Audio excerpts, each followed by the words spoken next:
저는 오늘 요한복음 16번째 강해 설교로 주님의 도움을 받고 계십니까? 시작. 주님의 도움을 받고 계십니까? 라는 제목으로 은혜를 나누겠습니다.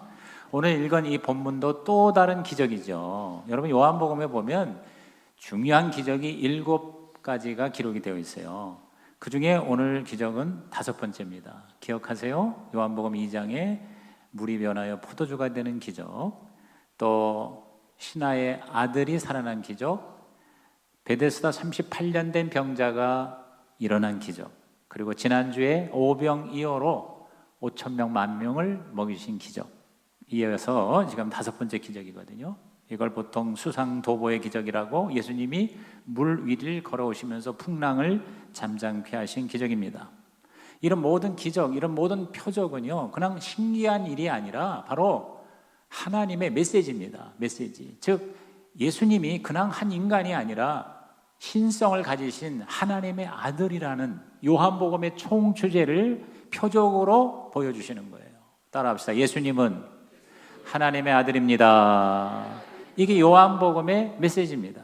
그래서 항상 기적에는 메시지가 따라오게 돼 있어요.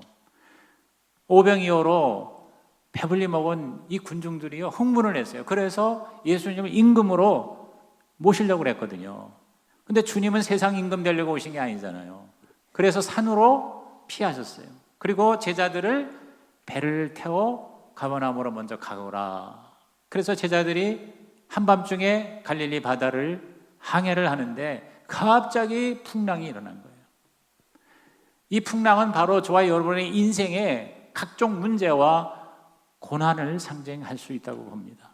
이때에 주님은 기적을 통해서라도 우리를 도와주신다는 거예요.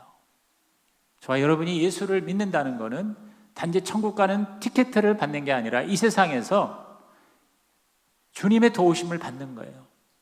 때로는 기적을 통해서 도움을 받는 거예요. 자연에 살지만 초자연의 세계를 들어가는 겁니다. 그래서 저는 저와 여러분께서 성경에 나온 기적이 나의 기적이 되기를 주님의 이름으로 축복합니다. 왜 기적을, 표적을 보여주시나요? 예수님이 바로 모든 인생의 문제에 해답이 되신다는 걸 우리에게 표적으로 보여주시는 것입니다. 저와 여러분의 삶에 실제적인 필요를 채우십니다. 오병이어가 바로 그걸 의미합니다. 질병을 치료해 주시고 기쁨을 회복시켜 주시고 각종 문제를 해결해 주시는 거예요. 오병의 기적을 보고 사람들이 예수를 임금으로 삼으려고 했고, 또 여기 오늘 본문에 여러분 읽으신 것처럼 바다 위를 걸어오는 예수를 보고 제자들이 유령이라고 무서워 떨었단 말이죠. 예수님을 세상 임금으로 혹은 유령으로 오해를 한 겁니다. 여러분이 예수를 믿는다면 예수를 정확하게 이해를 해야 돼요. 예수를 오해하면 안 돼요. 예수님이 그냥 단순한 인간이 아니에요. 종교적인 교주가 아니에요. 창조의 하나님이고 구원의 하나님이고 기적의 하나님이신 것입니다. 여러분, 기독교는 초자연을 경험하는 종교입니다. 자연 속에 살지만 초자연, 무슨 얘기입니까? 세상에서 살지만 천국을 경험하면서 살 수 있는 것이 기독교예요. 예수 믿는 거예요. 우리는 예수 믿으면서 초자연을 기대해야 됩니다. 오픈해야 됩니다. 하나님의 초자연, 하나님의 기적을 믿지 못하는 사람들이 3가지 유형이 있는 것 같아요. 첫째 유형은 뭐냐면 아예 기적이란 말도 안 된다. 성경의 이 기적은 다 헛소리다. 비과학적이다. 그런 사람 많죠. 안 믿는 사람들이 대부분이에요. 근데 여러분, 과학이라는 것이 만능이 아니에요. 과학에도 한계가 있다는 걸 알아야 돼요. 진짜 과학을 하는 사람은요, 그 한계를 인정합니다. 그래서 궁극적인 실체에 대해서 양자 물리학, 역학 같은 이런 차원 높은 과학에서는요, 인간이 한계가 있다는 걸 인정하는 거예요. 알 수가 없다는 걸 인정하는 거예요. 불확실성의 원리, 신비의 원리를 인정하는 게 사실은 과학입니다. 그래서 진짜 과학은 영성과 통하게 되어 있어요. 그런데 제대로 과학을 하지 않은 사람이 뭐 과학적인 어쩌고 저쩌고 이런 소리를 하는 거예요. 2번째 유형은 성경의 기적을 믿어요. 인정해요. 그런데 지금 시대에는 없다. 이렇게 주장하는 사람들이 있죠. 예수 믿는 사람 중에서 그런 사람이 있습니다. 성경의 기적은 믿는다 이거예요. 그 당시에는 아무것도 없으니까 하나님이 기적을, 초자연을 통해서라도 하나님의 백성을 모으기 위해서 그렇게 했다는 거지. 근데 지금은 성경이 완성됐고 교회도 있고 그리고 많은 믿는 사람들의 시스템이 있기 때문에 이제는 이러한 초자연적 기적은 존재하지 않는다. 아니, 하나님을 우리 멋대로 제한을 하는 거예요. 지난주에 설교처럼 우리는 제한하지 말아야 돼요. 그래서 심지어는 기적을 인정하는 사람을 이단이라고 그래요. 옛날에 우리 순복음교회가 병 고친다, 귀신 쫓는다, 방언한다, 예언한다 그래가지고 이단 시비에 휘말렸지 않습니까? 그들은 뭐라고 얘기하는 거 아니? 지금은 그냥 자연적인 것만 있다. 은사도 예를 들어서 가르치는 은사, 섬기는 은사, 이런 은사는 오케이. 그런데 뭐 예언의 은사, 방언의 은사, 기적의 은사, 이거는 아니다. 이거 cessation theory라고 그래서 신학자들이 은사 중지론이라고 하는 그런 이론을 만들어가지고 하나님을 제한하는 거예요. 세 번째 유형이 있습니다. 그거는 자, 성경에 기적 있다, 믿는다. 지금 시대에도 기적은 어제나 오늘이나 영원토록 동일하신 하나님이기 때문에 기적이 있다. 그런데 나한테는 기적이 안 일어난다. 자기하고의 관계에서는 기적을 받아들이지 못하는 사람이 있다는 것이죠. 그 마치 지난번 우리 부흥회 때 강사님이 한 예화를 얘기했죠. 이건 뭐 너무 유명한 예화죠. 원래는요 실제로 있었대요. 나이아가라 폭포에서 이쪽에서 저쪽까지 줄을 딱 고정시켜 놓고 거기에 고개사가 줄을 타는 거예요. 그 엄청난 폭포 앞에서 수백 미터 밑에 낭떠러지인데 외줄을 타는 거예요. 자전거도 타고 심지어는 자기 어깨에다가 의자를 딱 걸쳐놓고는 왔다 갔다 하는 거예요. 그러면서 보여주니까 사람들이 막 그냥 환호성이에요. 내가 안 떨어질 걸 믿습니까? 다 믿는다고 박수 치는데 그래요? 그러면 앞서 있는 사람 네 여기 올라타세요. 다 못한다고. 제가 제일 좋아하는 그 프로가 EBS의 세계 테마 여행이라는 프로입니다. 참 좋은 프로입니다. 일주일 동안 한 거를 이제 제가 이렇게 주일 사역 끝나고 나서 오후 한 4-5시쯤 집에 가면요 이 일주일치를 한꺼번에 재방송해요. 그러면 전 세계에 있는 여행을 갈 필요가 없더라고. 내가 가본 것보다 더 잘 찍었어. 요새 드론이 있어가지고 위에서 찍는 게 많아가지고 내가 옛날에 갔던 지역이 저렇게 전혀 새로운 지역인 걸 보고 깜짝 놀랐어요. 여러분 해외여행 갈 필요 없어요. 그거 보면요 너무너무 기가 막히게 잘 찍었어요. 근데 지난주에 보니까 중국의 명산만 이렇게 쫓아다니면서 여행을 해서 찍어 오더라고. 근데 거기 보니까 어떤 그 산에 수백 미터 절벽 사이에 줄을 연결해 가지고 거기에 고개사가 글쎄 거기서 왔다리 갔다리 자전거도 타고 왔다 갔다 하더라고. 30년 동안 고개를 했는데 한 번도 안 떨어졌대요. 그러면 그거를 우리가 야 대단하다, 저 사람은 진짜다. 그런데 거기 등에 업혀라 그럴 때 업히느냐 안 업히는 거예요. 그건 마치 저와 여러분이 하나님은 기적의 하나님이고 성경에 기적이 있고 지금도 기적은 일어난다고 그러면서 나에게는 기적이 상관이 없다 하는 것과 마찬가지 모습이죠. 오늘 성경의 기적의 기사는 저와 여러분에게도 일어날 수 있다는 믿음을 갖게 하는 말씀인 것입니다. 그러므로 저와 여러분은 성경의 기적이 나에게도 일어난다. 시작. 성경의 기적이 나에게도 일어난다. 이렇게 믿고 그렇게 구하고 그래서 여러분의 삶에 크고 작은 초자연의 역사가 일어나기를 주님의 이름으로 축원합니다. 주님은 길이 없으면 바다를 걸어 오시는 기적을 통해서라도 저와 여러분을 도와주시는 분이에요. 도우시는 하나님. 시작. 도우시는 하나님. 기적의 하나님 믿으십니까? 그러면 어떤 때에 주님은 우리를 도와주시느냐는 거예요. 우리들의 삶의 위기에 처해 있을 때, 환경적으로나 물질적으로나 신체적으로 여러분에게 어려움이 있을 때입니다. 자, 지금 제자의 상황이 그렇습니다. 17절 18절 보십시오. 배를 타고 바다를 건너 가버나움으로 가는데 이미 어두웠고 예수는 아직 그들에게 오시지 아니하셨더니 큰 바람이 불어 파도가 일어났다 그랬어요. 여기 어두웠다고 그랬어요. 이때의 시간이 새벽 2, 3시경입니다. 칠흑같이 깜깜한 어두움. 이건 저와 여러분의 삶에 감당하기 어려운 문제와 시련과 고난을 상징하는 것이죠. 큰 바람이 불고 파도가 나를 덮칩니다. 여러분 그 갈릴리 바다가 평소에는 잠잠하다가 기상예보에 관계없이 이 산에 둘러싸여 가지고 갑자기 돌풍이 일어날 때 어마어마한 풍랑이 일어납니다. 전혀 예상하지 못한 풍랑이 일어나요. 여러분, 미국이라는 나라가 이 허리케인하고 토네이도가 상상을 초월합니다. 지난주에 텍사스에서 토네이도가 한번 지나갔는데 마침 저희 둘째 딸이 시애틀에서 달라스로 이사를 가는데 바로 옆 동네를 지나갔어요.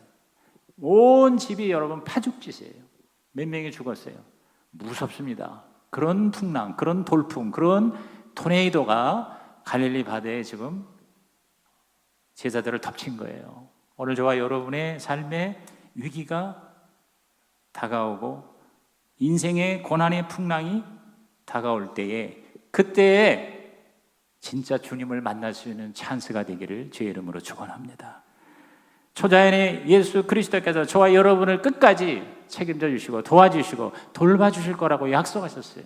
주님이 승천하시기 전에 유언으로 하신 말씀에 우리는 그냥 영혼구원의 말씀으로만 받아들이지만 마태복음 28장 20절에 내가 세상 끝날까지 너희와 항상 함께 있으리라. 항상 함께 있으리라. 성령을 통해서. 마가복음 16장 18절에 무슨 독을 마실지라도 해를 받지 아니하리라. 이렇게 하나님께서, 주님께서 우리들을 도와주시겠다고 약속하셨어요. 여러분, 이 약속의 말씀을 진짜 나의 것으로 받아들여서 여러분에게도 풍랑이 잠잠해지고 물리를 걸어 다니는 기적의 초자연의 삶을 살아보시기를 주의 이름으로 축원합니다. 또 뿐만 아니라 두려움이 우리에게 다가올 때 주님은 도와주십니다. 19절과 20절 보십시오. 제자들이 심히 두려워했다고 그랬어요. 예수님을 보고도 두려워했다고 그랬어요. 영적으로, 정신적으로 지금 위기 가운데 있는 것입니다. 풍랑보다 더 큰 문제는 뭡니까? 바로 두려움입니다. 여러분이 지금 살면서 여러분에게 다가오는 환경적인 어려움보다 더 큰 어려움은요, 내가 병이 들었는데 병보다 더 큰 문제가 뭐냐? 절망하는 것입니다. 두려워하는 것입니다. 흔들리는 것입니다. 그런데 주님께서 내니 두려워 말라 그러셨어요. 내니 두려워 말라. 여러분, 진짜 예수님을 만나면요, 두려움이 기쁨으로 바뀌게 되어 있어요. 여러분의 모든 정신적, 영적인 디프레션이 회복되게 되어 있습니다. 이것을 믿으시기 바랍니다. 21절 보십시오. 이에 기뻐서 배로 영접하니 배는 곧 그들이 가려던 땅에 이르렀다 그랬어요. 오늘 우리가 절망은 뭡니까? 나를 도와줄 자가 없다는 겁니다. 나 혼자서 몸부림치는 겁니다. 근데 우리 크리스찬들은 나를 도와줄 자가 있는데 그 주님을 제대로 영접을 못하는 거예요. 유령으로 착각하는 거예요.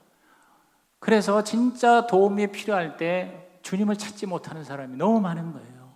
계속 혼자서 밤에 잠을 못 자고 괴로워하고 절망하고, 믿지 않는 자와 뭐가 다르냐 이 말이에요. 진짜 예수를 믿는 자라면 주님 앞에 나와서 날 도와달라고, Help me, help me, 나를 살려주세요, 이렇게 여러분 부르짖는 자가 되길 바랍니다. 주님 앞에 나와 기도의 자리에 주님 나 도와주세요, 그 나를 도와주시는 그 주님을 다시 한번 확실하게 신뢰하고 믿고 그 주님을 바라볼 때 두려움이 변하여 기쁨이 되고, 보니까 여기 21절에 배는 곧 그들이 가려던 땅에 이르렀더라 그랬어요. 여기 이 곧 immediately, 이게 뭔 얘기예요? 여러분, 지금 이 갈릴리 바다가요, 작은 호수가 아닙니다. 너무 커가지고요, 바다라고 할 정도예요. 성지순례 가신 분 아시지만 몇 시간 걸려요, 그 갈릴리를 한번 넘어가려면. 근데 지금 가운데, 정 가운데에서 풍랑을 만난 거예요. 그런데 예수가 오셔서 풍랑을 잠잠케 하시고, 예수가 배 안에 들어오자 이 배가 곧, 이 말은 뭡니까? 순간이동이에요. 순간이동. 축지법 같이 이 배가 그냥 순간적으로 가버나움 수십 킬로 떨어진 곳에 배가 닿았다는 겁니다. 초자연입니다. 자연 속의 초자연이 바로 하나님의 나라입니다.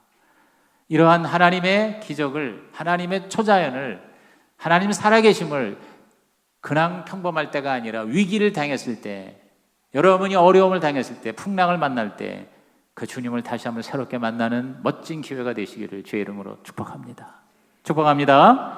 근데 그러한 하나님의 기적의 도움을 받는 그런 어떤 팁이 여기 몇 가지가 있어요. 첫째가 뭐냐면요, 예수님이 걸으셨으니까 나도 한번 걸어보겠다고 믿으라는 거예요. 이 사건의 기록은 마태복음 14장과 마가복음 6장에도 기록이 되어 있는데 거기도 자세히 기록되어 있습니다. 요한복음은 굉장히 간단해요. 근데 마가복음에 보니까 예수님께서 산 위에서 이 제자들이 배 타고 가버나움에 가면서 풍랑을 만난 거를 다 내려다보셨다고 기록이 되어 있습니다. 오늘도 저와 여러분에게도 주님은요 내려다보십니다.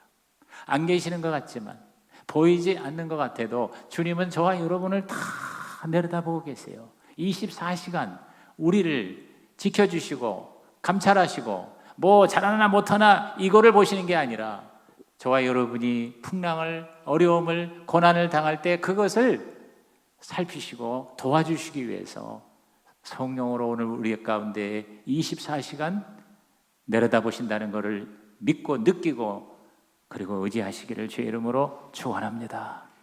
여러분, 성경이 재밌어지는 게 뭐냐면요, 성경의 사건이 나에게도 일어난다는 그러한 믿음을 가질 때인 것입니다. 여기 이 베드로, 진짜 베드로 다운 것 같아요. 예수님이 오시니까 풍랑이 잠잠해지고, 그러니까 이 베드로가요, 예수님 나도 한번 걸어보겠습니다.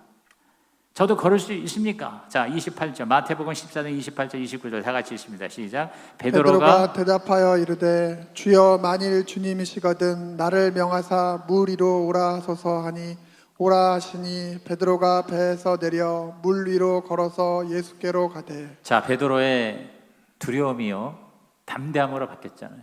용기로 바뀌었잖아요.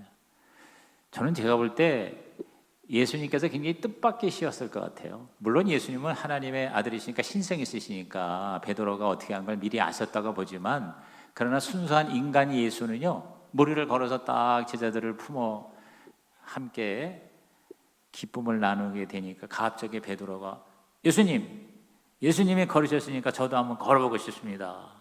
이렇게 기적을 체험하고자 주님께 나아오는 모습이 우리 예수님한테는 굉장히 재밌었을 것 같아요. 굉장히 귀여웠을 것 같아요. 오늘 여러분이 하나님 앞에 여러분이 지금 어려움을 당할 때 그냥 심각하게 이 어려움을 싸워서 뭐 이긴다 이런 것보다 그냥 풍랑이 바로 놀이가 되는, 여러분의 어려움과 시련이 오히려 하나님과 함께 멋지게 기적을 연출하는 그런 드라마가 되기를 주의 이름으로 축원합니다. 그래서 베드로가 한 거예요. 믿음으로 나도 한번 걸어볼까요? 그래, 와라. 그러니까 걸어간 겁니다. 여기 오라 그랬어요. 예수께서 오라 하시니 베드로가 물 위로 걸어서 예수께로 갔다 그랬습니다. 그냥 물 위로 뛰어들어간 게 아니라 예수님의 오라는 명령을 듣고 물 위를 걸었어요. 두 번째 팁은 뭡니까? 저와 여러분은 하나님의 말씀이 있을 때, 음성이 있을 때 믿음이 작동된다는 것을 깨닫고 주의 나에게 주시는 음성을 듣는 귀가 있기를 바라는 것입니다. 말씀이 없으면 믿음도 기적도 불가능합니다. 로마서 10장 17절에 그러므로 믿음은 들음에서 나며 들음은 그리스도의 말씀으로 말미암았느니라 그랬어요. 여기 이 들음이라는 게 뭐냐면 나에게 주시는 인격적인 말씀이에요. 말씀은 헬라어로 로고스가 있고 레마가 있습니다. 로고스라는 게 뭐냐면 그냥 기록된 말씀이에요. 하나님의 말씀이에요. 근데 이 말씀이 나에게 주시는, 지금 나에게 주시는 레마가 됩니다. 그러면 그 말씀이 기적의 재료가 됩니다. 그래서 그 말씀대로 내가 믿고 순종하면 여러분에게 이 성경의 기적이 나에게도 일어나는 역사가 나타날 줄로 믿는 것입니다. 말씀이 없이 그냥 무턱대고 간다고 되는 게 아니에요. 이제 굉장히 오래전 얘기인데 실제로 있었다고 그렇게 알려져 있습니다. 삼각산에 우리 여학생 3명이 가서 엄청 은혜를 받았어요. 그리고 내려오는데 마침 비가 와서 홍수가 나가지고 이 내를 건너야 되는데 다리가 물에 잠겼어요. 그런데 그 삼각산 기도원에서 이 본문의 말씀을 받아 너무 은혜를 받은 이 여학생 셋이 주여 믿습니다. 우리도 베드로처럼 걸어갑니다. 그러다가 물속에 들어가서 빠져 죽었다는 거예요. 다시 말해서 하나님의 말씀이 나에게 임해야 하나님의 기적이 일어날 수가 있다는 거죠. 그러니까 여러분은 설교 들을 때, 성경 읽을 때에 진짜 나에게 주신 하나님의 말씀이 있기를 바랍니다. 그냥 좋은 말씀이 아니고 어떻게 저 목사님이 꼭 나만 위해서 설교를 준비한 것 같아. 오늘 이 말씀은 진짜 나에게 주시는 말씀이야. 이렇게 느껴질 때 그 말씀이 바로 레마가 되는 거예요. 그 말씀을 붙들고 기도하고 그 말씀대로 행동하면 하나님의 기적이 나에게도 일어날 줄로 믿는 것입니다. 여러분이 큐티할 때, 성경을 읽을 때, 설교를 들을 때마다 이러한 하나님의 말씀의 스파크가 일어나서 그 말씀이 여러분에게 하나님이 기적으로 도와주시는 재료가 되기를 주의 이름으로 축원합니다. 세 번째 팁은 뭐냐면 주님만을 바라봐야 돼요. 주님께 시선을 집중해야 돼요. 베드로가 무리를 걸어갈 수 있었던 것은 주님을 바라보고 주님의 음성을 듣고 믿고 순종했기 때문이에요. 그런데 가다 보니까 갑자기 큰 파도가 밀려오는 거예요. 그래서 주님을 바라보던 시선이 그 파도로 눈이 바뀌게 되었어요. 그러자 빠지기 시작한 거죠. 30절 보십시오. 바람을 보고 무서워 빠져가는지라 그랬어요. 여기에 바람을 보고 그랬어요. 주님을 보고 해서 바람을 보고로 시선이 바뀐 거죠. 오늘 저와 여러분께서 계속 주님께 시선을 집중하시기 바랍니다. 일단 한번 시작한 주님께 대한 믿음이 흔들리지 말기를 바랍니다. 문제와 환경이 달라졌다고 해서 누가 사단이 옆에 와서 시비를 건다 하더라도 주님만 바라보는 시선이 흔들리지 않는 믿음의 사람이 되길 바라요. 그러기 위해서 어떻게 해야 됩니까? 기도해야 돼요. 말씀을 붙들어야 돼요. 예배의 자리, 기도의 자리, 목장의 자리를 지키라는 이유가 바로 거기에 있는 것입니다. 여러분 상식적으로 저와 여러분이 주일날 와가지고 20-30분 설교 듣고 1시간 예배 드린다고 그래서 세상에 나가서 수많은 인생의 풍랑을 어떻게 다 감당할 수 있겠어요? 여러분은 하나님과의 관계의 시간을 가져야 됩니다. 시간과 공간을 정해서 평신도는 적어도 한 20분씩은 기도할 수 있기를 바라요. 우리 가정교회에서는 평신도는 20분, 특히 목자, 목녀는 반드시 매일 20분 이상 최대 1시간까지 목표를 정해서 기도하고 목회자는 1시간 미니멈으로 기도하되 할 수 있으면 2시간, 3시간까지 기도하는 것을 권면하고 있어요. 저는 그래서 이 가정교회에 대해서 점점 갈수록 매력을 느끼는 이유가 굉장히 성경적인데 이런 영적인 문제, 단순히 인간으로 밥 잘하고 이렇게 뭐 사랑으로 섬기는 것만 강조하는 게 아니라 하나님 앞에서 기도의 자리를 지키는 것을 강조하는 것이 신약교회입니다. 여러분께서 이렇게 하나님 앞에 기도로 우리의 시선을 주님께 집중하는 이러한 삶을 살 때, 그럴 때 주님께서 비록 빠지더라도 우리를 건져 주시는 것이죠. 마태 14장 31절에 예수께서 즉시 손을 내밀어 그를 붙잡으시며 이르시되 믿음이 작은 자여 왜 의심하였느냐 그랬어요. 의심이라는 게 뭐예요? 흔들리는 거예요. 시선이 다른 데로 가는 거예요. 오늘 저와 여러분께서 이왕 시작한 주님과의 그 걸음에 그 시선에 중도 포기하지 마시고 계속 주님만 바라보는, 그래서 반드시 여러분의 삶에 크고 작은 기적이 경험되어지기를 주의 이름으로 축복합니다. 마지막 네 번째 팁은 뭡니까? 빠질 수 있다는 걸 인정해야 돼요. 우린 인간이에요. 우리는 항상 초자연의 세계에서 살 수는 없습니다. 자연 가운데에 다시 또 들어올 수 있어요. 자연과 초자연을 우리는 왔다 갔다 하는 거예요. 베드로가 빠졌어요. 그 예수님께서 왜 의심했냐? 여러분, 예수님이 야단치면서 한 얘기 같진 않아요. 그 베드로가 얼마나 귀여워요. 그 베드로가 얼마나 대견해요. 주님, 나도 한번 걸어보고 싶어요. 그 믿음의 표현에 예수님께서는 기적을 같이 동참케 하셨어요. 그런데 잠깐 하는 사이에 또 빠지니까 얼른 와서 그 빠지는 베드로를 건져 올리면서 웃으시면서 그랬을 것 같아요. 하하 하면서 야, 너 왜 의심했냐? 끝까지 나를 바라봐야지. 이러면서 건져주셨다는 거죠. 여러분, 저와 여러분이 빠질 수 있습니다. 그러나 주님은 건져주시는 것입니다. 빠지더라도 하는 거예요. 수영을 배우기 위해서는 물에 자꾸 빠져야 됩니다. 빠지면서 배우는 겁니다. 믿음도요, 처음부터 강해질 수가 없어요. 처음에는 의심으로 왔다 갔다 할 수 있어요. 그러나 계속 빠지면서도 주님을 바라보고 주님의 기적을 사모하고 하나님께 매달리다 보면 점점 갈수록 저와 여러분의 영성이 강해지고 믿음은 점점 자라게 될 줄로 믿는 것입니다. 그래서 우리는 뭐요? 실패하더라도 자꾸 하는 거예요. 세상에서도 아무것도 안 하는 것보다는 차라리 실패하는 것이 낫다. 실패를 하다 보면 성공할 수 있고 그리고 승리할 수 있다고 그랬어요. 여러분, 빠지는 것도 은혜입니다. 옆에 계신 분에게 빠지는 것도 은혜랍니다. 왜냐하면요, 하나님께서는 저와 여러분에게 빠지더라도 반드시 하나님은 안전장치를 마련해 주세요. 우리에게 기가 막힌 하나님의 보장의 말씀이 뭡니까? 고린도서 10장 13절입니다. 이 말씀 마지막에 읽고 설교를 마칩니다. 다 같이 시작. 사람이 감당할 시험 밖에는 너희가 당한 것이 없나니 오직 하나님은 미쁘사 너희가 감당하지 못할 시험 당함을 허락하지 아니하시고 시험 당할 즈음에 또한 피한 길을 내사 너희로 능히 감당하게 하시느니라. 하나님의 저와 여러분에게 풍랑을 보내줄 수 있으세요. 시험을 허락하실 수 있으세요. 그런데 완전히 빠져 죽게는 안 하신다 그 말이에요. 감당할 시험을 우리에게 허락하신다고 그랬어요. 그리고 피할 길을 예비해 주신다고 그랬습니다. 여러분, 그 하나님이 저와 여러분의 하나님이신 것을 믿으시기 바랍니다. 오늘 이 예배를 통해서 다시 한번 성경의 기적이 나에게도 일어날 수 있다는 것을 확신하십시오. 그리고 그 기적을 경험할 수 있도록 주님을 바라보고 주의 말씀을 의지하고 그 말씀대로 여러분의 걸음을 내어 디디시기를 주님의 이름으로 축원합니다. 하나님 아버지, 오늘 삼부 예배자들이 성경의 기적이 나에게도 일어날 수 있다는 것을 믿게 하여 주시옵소서.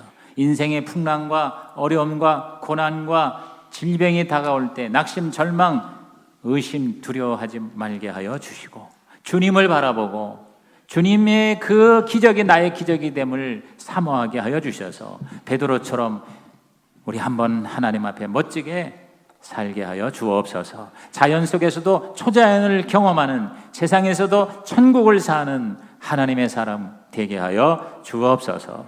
예수님의 이름으로 축복하며 기도하옵나이다.